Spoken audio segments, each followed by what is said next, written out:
नमस्कार. 11:30च्या बातमीपत्रात मी स्नेहा आघारकर आपलं स्वागत करते. सुरुवातीला एक नजर ठळक बातम्यांवर. 4 दिवसांच्या अवकाशानंतर संसदेच्या हिवाळी अधिवेशनाच्या कामकाजाला सुरुवात. लोकसभेत पुन्हा गदारोळ. कामकाज 12 वाजेपर्यंत तहकूब. जम्मू काश्मीरमध्ये 2 ठिकाणी सुरक्षा दलांची दहशतवाद्यांशी चकमक जारी. अनंतनागमध्ये एका दहशतवाद्याला कंठस्नान. ठाण्यातून 1 कोटी रुपयांपेक्षा अधिक मूल्याच्या नव्या नोटा जप्त. नोटा बदलून देणाऱ्या 3 दलालांना घेतलं ताब्यात. विमुद्रीकरणानंतर नवीन चलनाची साठेबाजी करणाऱ्यांवर कारवाईसाठी सर्व बँकांनी सीसीटीव्हीचं छायाचित्रण जतन करण्याचे रिझर्व्ह बँकेचे निर्देश. नगर परिषद निवडणुकांच्या दुसऱ्या टप्प्यात आज पुणे आणि लातूर जिल्ह्यात मिळून 14 नगर परिषदांसाठी मतदानाला सुरुवात. आणि लोढा समितीच्या शिफारशींच्या पुनर्विचाराची विनंती करणारी क्रिकेट नियामक मंडळाची याचिका सर्वोच्च न्यायालयाने फेटाळली. नमस्कार. बातम्या विस्ताराने. 4 दिवसांच्या सुटीनंतर संसदेच्या हिवाळी अधिवेशनाचं कामकाज आज पुन्हा सुरू झालं. मात्र लोकसभेत कामकाजाला सुरुवात होताच विरोधी पक्षांकडून जोरदार घोषणाबाजी आजही सुरू राहिली. त्यामुळे लोकसभा अध्यक्ष सुमित्रा महाजन यांनी सभागृहाचं कामकाज 12 वाजेपर्यंत तहकूब केलं. आजच्या कामकाजाच्या वेळी लोकसभेत पंतप्रधान नरेंद्र मोदी उपस्थित होते. राज्यसभेतही कामकाज सुरू झालं असून प्रश्नोत्तराचा तास शांततेत सुरू आहे. दरम्यान अधिवेशनाच्या शिल्लक कालावधीमध्ये सभागृहात हजर राहण्याचे पक्षादेश भाजपा आणि काँग्रेसने आपापल्या खासदारांना जारी केले. विमुद्रीकरणाच्या मुद्द्यावरून झालेल्या गदारोळामुळे यंदाच्या हिवाळी अधिवेशनात आतापर्यंत विशेष कामकाज होऊ शकलेलं नाही. आता अधिवेशनाचे केवळ 3 दिवस शिल्लक राहिले आहेत. या काळात आपली रणनीती निश्चित करण्यासाठी विरोधी पक्षांनी आज एका बैठकीचं आयोजन केलं होतं. जम्मू काश्मीरमध्ये आज 2 ठिकाणी सुरक्षा दलांची दहशतवाद्यांची चकमक सुरू आहे. सोपोरमध्ये सुरक्षा दलाने एका गावाला वेढा घातला असून एका ठिकाणी एक पाकिस्तानी दहशतवादी लपला असण्याची शक्यता व्यक्त होत आहे. तर अनंतनागमध्ये झालेल्या चकमकीत एका दहशतवाद्याला कंठस्नान घालण्यात सुरक्षा दलाला यश आलं आहे.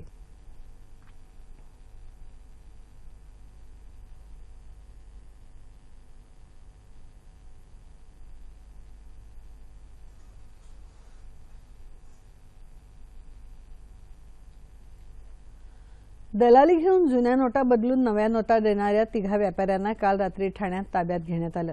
ठाण्याच्या गुन्हे अन्वेषण शाखेने ही कारवाई केली. या व्यापाऱ्यांकडून 1,40,00,000 रुपयांच्या नव्या नोटा जप्त करण्यात आल्या. राज्यात आतापर्यंत झालेली ही सर्वात मोठी कारवाई असल्याचं पोलिसांनी सांगितलं. गौरव पिंचा, हरीश राऊत आणि चिंतन रामबिया अशी या व्यापाऱ्यांची नावं आहेत. या व्यापाऱ्यांकडून जप्त करण्यात आलेल्या नोटांमध्ये 2,000 रुपयांच्या नवीन नोटा होत्या. या व्यवहारामध्ये हे व्यापारी 20% दलाली घेत होते अशी माहिती पोलिसांनी दिली. कालच्या दिवसभरात देशात विविध ठिकाणी अशा प्रकारे नवीन नोटांचे साठे जप्त करण्यात आले. नवी दिल्लीतल्या करोलबाग इथे एका हॉटेलमधून काल रात्री दिल्ली पोलिसांनी 5 इसमांना अटक करून त्यांच्याकडून 3.25 कोटी रुपयांची रोकड जप्त केली आहे. बंगळुरूमधून हवाला ऑपरेटर के.व्ही. वीरेंद्रच्या स्नानगृहातून 5,70,00,000 रुपयांच्या नोटा तसंच 32 किलो सोन्या चांदीचा साठा जप्त करण्यात आल्यानंतर त्याला 6 दिवसांची पोलीस कोठडी सुनावण्यात आली. या प्रकरणी रिझर्व्ह बँकेच्या एका अधिकाऱ्याला अटक करण्यात आली. आसाममध्येही एका हॉटेल व्यावसायिकाच्या घरावर छापा घालून पोलिसांनी 1,55,00,000 रुपयांची रक्कम जप्त केली. यात 2,000 रुपयांच्या 1,45,00,000 नव्या नोटा तर 500 रुपयांच्या 75,000 नव्या नोटा सापडल्या. हे प्रकरण पुढील चौकशीसाठी प्राप्तिकर विभागाकडे सोपवण्यात आलं आहे. बँक ऑफ बडोदाच्या कोलकातामधील शाखेत 50 लाखांच्या नवीन नोटा बदलून देणाऱ्या अधिकाऱ्याविरोधात सीबीआयने कारवाई केली. जनतेने चलनाचा साठा करण्याऐवजी त्याचा मुक्त हस्ते वापर करावा असं आवाहन रिझर्व्ह बँकेचे डेप्युटी गव्हर्नर आर.एस. गांधी यांनी काल केलं. विमुद्रीकरणानंतर नवीन चलनाची साठेबाजी करणाऱ्यांवर कारवाईसाठी सर्व बँकांनी सीसीटीव्हीचं छायाचित्रण जतन करून ठेवावं असे निर्देशही रिझर्व्ह बँकेने काल दिले. रिझर्व्ह बँकेचे डेप्युटी गव्हर्नर एस.एस. मुंद्रा यांनी विमुद्रीकरण आणि नवीन चलनाचा पुरवठा याविषयी निवडक पत्रकारांशी बोलताना ही माहिती दिली. अवैध मार्गाने नवीन नोटा जमा केल्याबद्दल सरकारने धडक मोहीम उघडली आहे।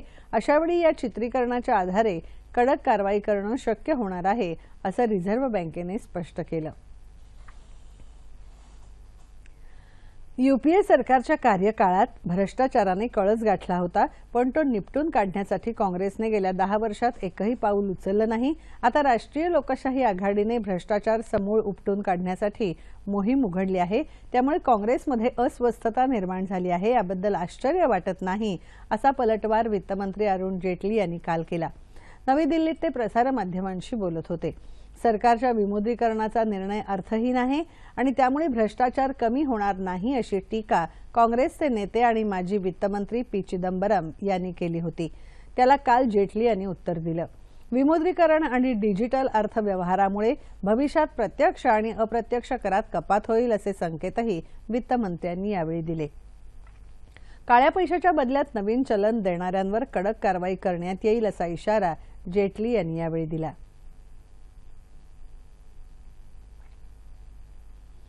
राज्यातल्या नगर परिषद निवडणुकीच्या दुसऱ्या टप्प्यात आज पुणे आणि लातूर जिल्ह्यातल्या मिळून 14 नगर परिषदांसाठी मतदानाला सुरुवात झाली आहे। पुणे जिल्ह्यातल्या 10, लातूरमधल्या औसा, निलंगा, उदगीर आणि अहमदपूर या 4 नगर परिषदांसाठी सकाळी 7:30 वाजल्यापासून मतदान सुरू झालं आहे। 14 नगर परिषदांचे 14 नगराध्यक्ष आणि नगरसेवकांच्या 324 जागांसाठी होणाऱ्या या निवडणुकीत एकंदर 1384 उमेदवार रिंगणात आहेत। सकाळी 9:30 वाजेपर्यंत सरासरी 10% मतदान झाल्याचं वृत्त आहे। पुणे जिल्ह्यातल्या लोणावळा आणि तळेगाव दाभाडे इथल्या 2 संवेदनशील मतदान केंद्रांवर निवडणूक आयोगाने कॅमेरे ठेवले आहेत। त्यामुळे जिल्हा मुख्यालयात बसून इथलं कामकाज थेट पाहता येण्याचा प्रयोग निवडणूक आयोग प्रथमच करत आहे। मतमोजणी उद्या होणार आहे।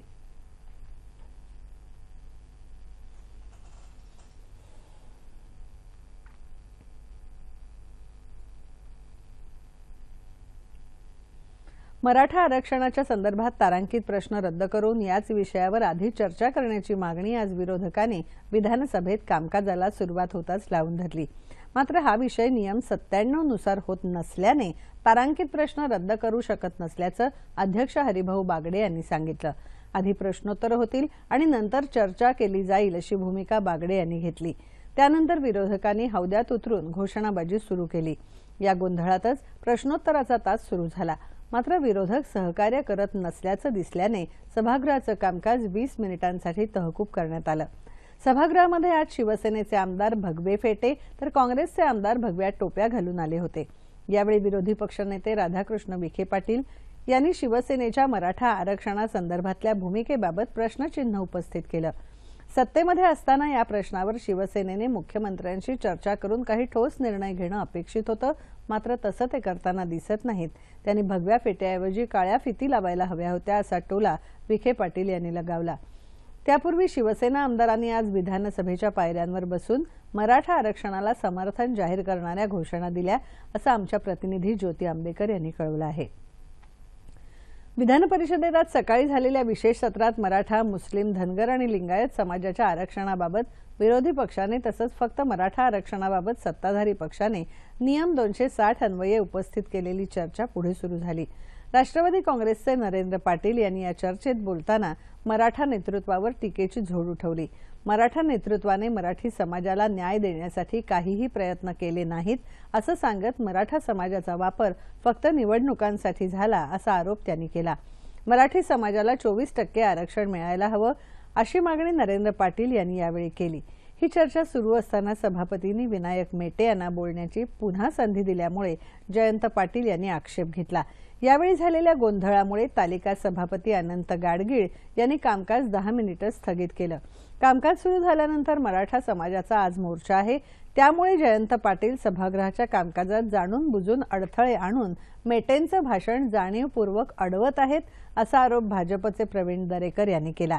यावेळी विरोधी आणि सत्ताधाऱ्यांमध्ये शाब्दिक खडाजंगी झाली, त्यामुळे पुन्हा कामकाज 10 मिनिटांसाठी स्थगित करण्यात आलं, अशी माहिती आमच्या प्रतिनिधी सोनल चव्हाण यांनी दिली आहे।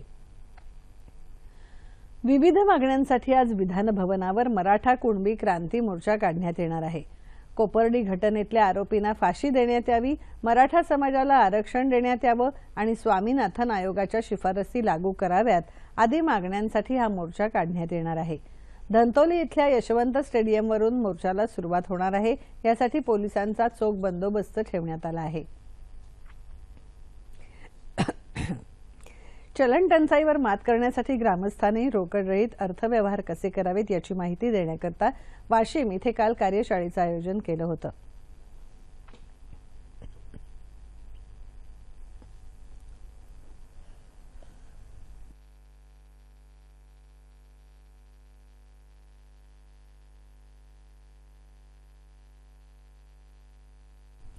संगणक क्षेत्रात काम करणाऱ्या युवकांनी यावेळी प्रात्यक्षिकांच्या माध्यमातून ग्रामस्थांना माहिती दिली। एटीएम स्वाईप मशीन यांचं काम कशा पद्धतीने चालतं याचा वापर करताना पिन क्रमांकाची गोपनीयता ठेवण्यासंबंधी कोणती काळजी घ्यायची याची माहिती युवकांनी यावेळी दिली। आर्थिक व्यवहारात पारदर्शकता आणण्यासाठी रोकड पालकांची ग्रामीण भागामध्ये त्यांची मानसिकता होत नाही। मग अशा कारणास्तव आम्ही विद्यार्थ्यांपर्यंत जातो आणि विद्यार्थ्यांना सांगतो की तुम्ही घरी सांगा, कारण विद्यार्थ्यांमध्ये मोबाईलची उत्सुकता असते। मोबाईल बँकिंग मार्फत पालकांना तो समजू शकते। आर्थिक व्यवहारात पारदर्शकता आणण्यासाठी रोकडरहित अर्थव्यवस्था काळाची गरज असल्याचं कार्यशाळेत सांगण्यात आलं। या उपक्रमास वाशिमच्या जनतेकडून चांगला प्रतिसाद मिळाला। कॅशलेस पद्धतीने संत्रा विक्री उपक्रमाचं मुख्यमंत्री देवेंद्र फडणवीस यांच्या हस्ते काल विधान भवन इथे उद्घाटन करण्यात आलं। मुख्यमंत्र्यांनी रोकडरहित ई पेमेंटद्वारे 4 किलो संत्री खरेदी केली। मोर्शीचे आमदार डॉक्टर अनिल बोंडे यांच्या पुढाकाराने हा उपक्रम सुरू करण्यात आला आहे। यावेळी शालेय शिक्षण मंत्री विनोद तावडे, खासदार नाना पटोले यांच्यासह संत्रा उत्पादक शेतकरी उपस्थित होते।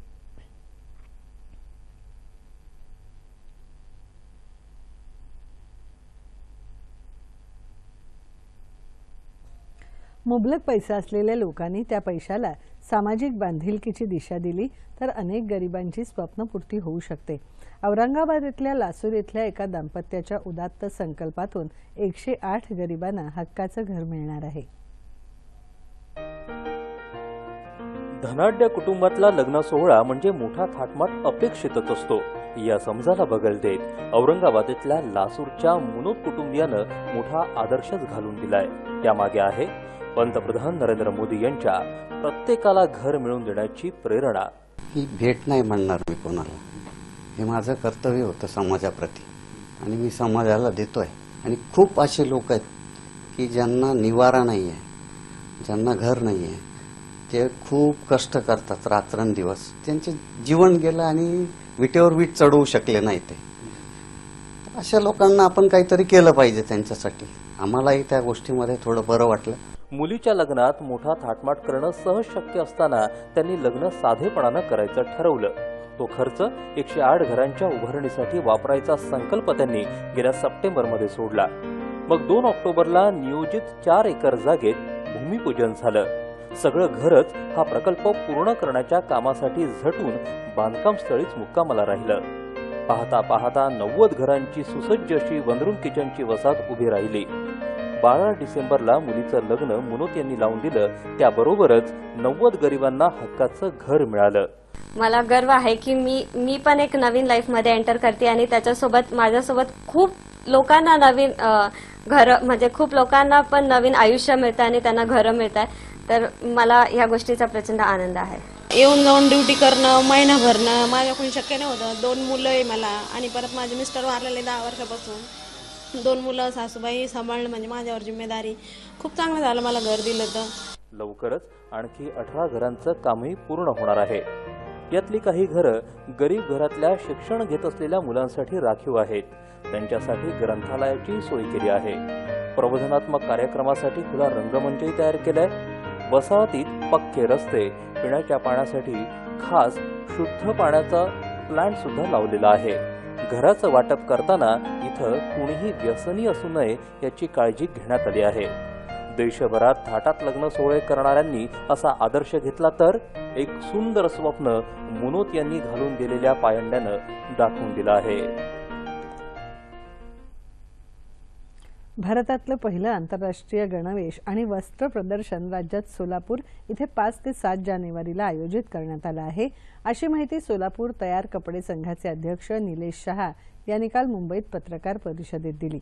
राष्ट्रीय आणि आंतरराष्ट्रीय वस्त्रोद्योग क्षेत्रातल्या उत्पादकांना गुंतवणूक करण्यासाठी निमंत्रित करणं हा या प्रदर्शनाचा हेतू आहे. या प्रदर्शनामुळे कुशल आणि अकुशल क्षेत्रात मोठ्या प्रमाणावर रोजगार निर्माण होईल, असं सोलापूर तयार कपडे उत्पादक संघाचे सहसचिव अमित कुमार जैन यांनी यावेळी सांगितलं. या प्रदर्शनाला 9 देशांमधून प्रतिनिधी येण्याचं मान्य केलं असल्याचं ते म्हणाले. विदर्भ विकासाच्या विविध मुद्द्यांवर राज्यपाल चे विद्यासागर राव यांनी विदर्भ विकास मंडळाच्या तज्ज्ञ सदस्यांसमवेत काल नागपुरातल्या राजभवन इथे बैठक घेऊन चर्चा केली. यावेळी विदर्भ विकास मंडळाचे अध्यक्ष तथा विभागीय आयुक्त अनुप कुमार यांनी राज्यपालांना विदर्भ विकास मंडळाच्या कामकाजाची माहिती दिली.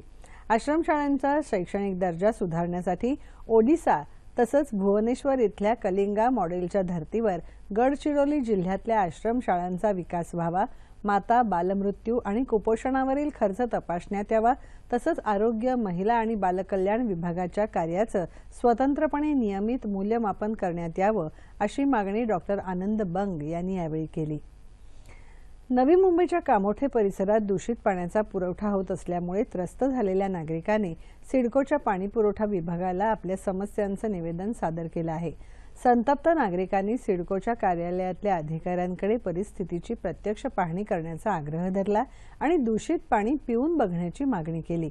यावर दूषित पाण्याच्या जलवाहिनीची दुरुस्ती करण्याचं आश्वासन अधिकाऱ्यांनी दिलं. दूषित पाण्यामुळे या परिसरातल्या रहिवाशांचं आरोग्य बिघडलं असून काही जणांना खासगी रुग्णालयात उपचार सुरू आहेत, अशी नागरिकांची तक्रार आहे. वारंवार तक्रारी करूनही सिडको लक्ष देत नसल्यामुळे ही परिस्थिती ओढवली असल्याचा दावा नागरिकांनी केला आहे. चालू आहेत, लहान मुलं आहेत वगैरे, त्यांनाही जुलाब झाले होते. आता एक मुलगा आजारी आहे. हे चालूच असतं ह्या पाण्यामुळे. आणि जेव्हापासून पाणी कपात पाठीमागं झालेली त्याच्यानंतर पाणी खूप गढूळ यायला लागलं आणि त्याचा वास सुद्धा येतो.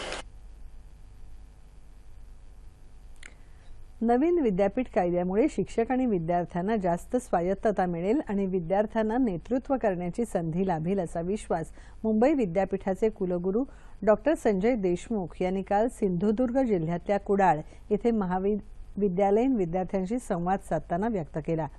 मुंबई विद्यापीठाचे माजी विद्यार्थी मुकेश अंबानी यांनी 1,75,00,000 रुपये खर्च करून विद्यापीठाची सर्व 750 महाविद्यालयं ऑप्टिकल फायबर केबलने जोडली आहेत. याचा फायदा विद्यार्थ्यांना मोफत वायफाय मिळून डिजिटल अभ्यासासाठी होईल, असं कुलगुरू डॉक्टर संजय देशमुख यांनी यावेळी सांगितलं. आंतरराष्ट्रीय क्रिकेट परिषदेच्या कसोटी क्रिकेटमधल्या फलंदाजांच्या क्रमवारीत भारताचा कर्णधार विराट कोहली कारकिर्दीतल्या सर्वोच्च अशा 2ऱ्या स्थानी पोहोचला आहे, तर ऑफ स्पिन फिरकी गोलंदाज रविचंद्रन अश्विनने कसोटी गोलंदाजीतलं आपलं पहिलं स्थान कायम राखलं आहे. विराट याआधी 3ऱ्या स्थानावर होता. कोहली सध्या एकदिवसीय क्रमवारीतही 2ऱ्या स्थानावर आहे, तर T20 क्रमवारीत पहिल्या स्थानावर आहे.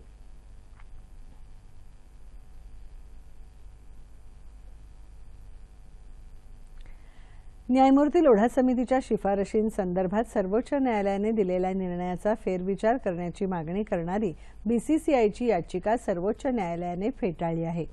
लोढा समितीच्या शिफारसी लागू करण्याचे आदेश सर्वोच्च न्यायालयाने दिले होते. या आदेशानंतर बीसीसीआयने 16 ऑगस्ट रोजी फेरविचार याचिका दाखल केली होती. न्यायालयाने आपल्या निर्णयाचा फेरविचार करावा आणि 5 न्यायमूर्तींच्या पीठासमोर याचिकेची सुनावणी करावी, अशी मागणी याचिकेत करण्यात आली होती. मात्र न्यायालयाने बीसीसीआयची मागणी फेटाळली. दाट धुक्यामुळे दिल्ली शहरासह आजूबाजूच्या भागातलं जनजीवन विस्कळीत झालं आहे. धुक्यामुळे रेल्वे, रस्ते तसंच हवाई वाहतुकीवर परिणाम झाला आहे. 61 रेल्वे गाड्या उशिराने धावत असून 13 गाड्या रद्द कराव्या लागल्या. दिल्ली विमानतळावरील देशांतर्गत 6 विमान उड्डाणं विलंबाने होत असून 3 उड्डाणं रद्द करावी लागली. तसंच 6 आंतरराष्ट्रीय विमान उड्डाणं उशिराने होणार आहेत. वरदा चक्रीवादळाचा परिणाम म्हणून राज्यात येत्या 24 तासात दक्षिण कोकण आणि दक्षिण मध्य महाराष्ट्रात तुरळक ठिकाणी पाऊस पडण्याची शक्यता आहे. लातूरमध्ये आज सकाळी पावसाच्या हलक्या सरी झाल्या. बीड जिल्ह्यातही आभाळ भरून आल्याने थंडीची तीव्रता कमी झाली. ठळक बातम्या पुन्हा एकदा. 4 दिवसांच्या अवकाशानंतर संसदेच्या हिवाळी अधिवेशनाच्या कामकाजाला सुरुवात. लोकसभेत पुन्हा गदारोळ. कामकाज 12 वाजेपर्यंत तहकूब. जम्मू काश्मीरमध्ये 2 ठिकाणी सुरक्षा दलांची दहशतवाद्यांशी चकमक जारी. अनंतनागमध्ये एका दहशतवाद्याला कंठस्नान. ठाण्यातून 1 कोटी रुपयांपेक्षा अधिक मूल्याच्या नव्या नोटा जप्त. नोटा बदलून देणाऱ्या 3 दलालांना घेतलं ताब्यात. विमुद्रीकरणानंतर नवीन चलनाची साठेबाजी करणाऱ्यांवर कारवाईसाठी सर्व बँकांनी सीसीटीव्हीचं छायाचित्रण जतन करण्याचे रिझर्व्ह बँकेचे निर्देश. नगर परिषद निवडणुकांच्या दुसऱ्या टप्प्यात आज पुणे आणि लातूर जिल्ह्यात मिळून 14 नगर परिषदांसाठी मतदानाला सुरुवात. आणि लोढा समितीच्या शिफारशींच्या पुनर्विचाराची विनंती करणारी क्रिकेट नियामक मंडळाची याचिका सर्वोच्च न्यायालयाने फेटाळली. याबरोबरच हे बातमीपत्र संपलं. पुन्हा भेटूया दुपारी 2:30 वाजता सह्याद्री वाहिनीवर. नमस्कार.